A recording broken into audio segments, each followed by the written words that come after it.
ইসলাম দিয়ে আমাদের সংসদ ভবন চলুক, আমরা চাই কি চাই না। ডক্টর মিজানুর রহমান আজহারী একজন অত্যন্ত জনপ্রিয় ইসলামী বক্তা, যার বক্তৃতায় উঠে আসে ধর্মীয়, সামাজিক ও মানবিক বিষয়াবলী। সাধারণ মানুষের কাছে তার এসব বক্তব্য বরাবরই বেশ আগ্রহ তৈরি করেছে। ধর্মীয় অনুষ্ঠানের এমন এক মাহফিল যেখানে ধর্ম, বর্ণ নির্বিশেষে সকল শ্রেণী পেশার মানুষকে অংশ নিতে দেখা যায়। কিন্তু সম্প্রতি এক বিশেষ প্রসঙ্গ উঠে আসে ডক্টর আজহারীর মাহফিলকে ঘিরে। কি সেই প্রসঙ্গ? প্রসঙ্গটি হল ভিউ বাণিজ্যের প্রভাব। শনিবার পটুয়াখালী জেলার কেন্দ্রীয় শহীদ মিনার মাঠে অনুষ্ঠিত ডক্টর আজহারীর এক মাহফিলে দেশজুড়ে ছড়িয়ে পড়া কন্টেন্ট ক্রিয়েটরদের উপস্থিতি ছিল এক নজিরবিহীন দৃশ্য। মাহফিলের মাঠে প্রায় অর্ধ শতাধিক কন্টেন্ট ক্রিয়েটর আগে থেকেই হাজির ছিলেন। তারা ভিডিও ধারণ করে এবং সরাসরি সম্প্রচার করার জন্য 3 দিন আগেই মাহফিল স্থলে পৌঁছে গিয়েছিলেন। এর পেছনে যে কারণগুলি রয়েছে তা শুধু ডিজিটাল মিডিয়ার প্রভাব নয়, বরং তাদের পেশাগত চিন্তাভাবনাও সমানভাবে ভূমিকা রাখছে।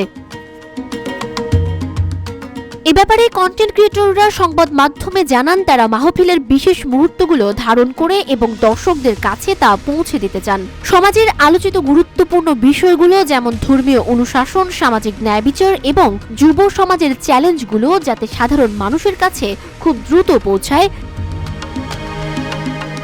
ঢাকার পাশাপাশি কুমিল্লা, চাঁদপুর সহ দেশের বিভিন্ন স্থান থেকেও অনেক ক্রিয়েটররা মাহফিলের মাঠে হাজির হয়ে তা সরাসরি সম্প্রচার করেছেন।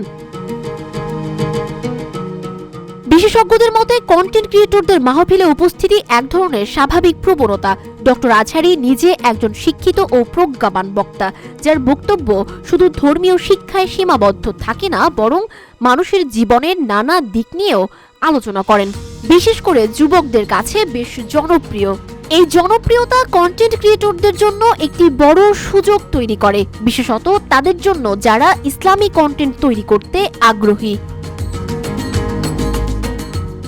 এছাড়া ডক্টর আজহারীর বক্তৃতায় উঠে আসে সমাজের নানা প্রসঙ্গ, যেমন মানুষের মানসিকতা, জীবনধারা, সামাজিক ন্যায় বিচার, যা অনেক সময় বিতর্কের জন্ম দেয়। কন্টেন্ট ক্রিয়েটররা সেসব বিষয় নিয়ে আলোচনা করতে মাঠে উপস্থিত হন, যেটি তাদের চ্যানেল বা প্ল্যাটফর্মের জন্য বেশ লাভজনক হতে পারে।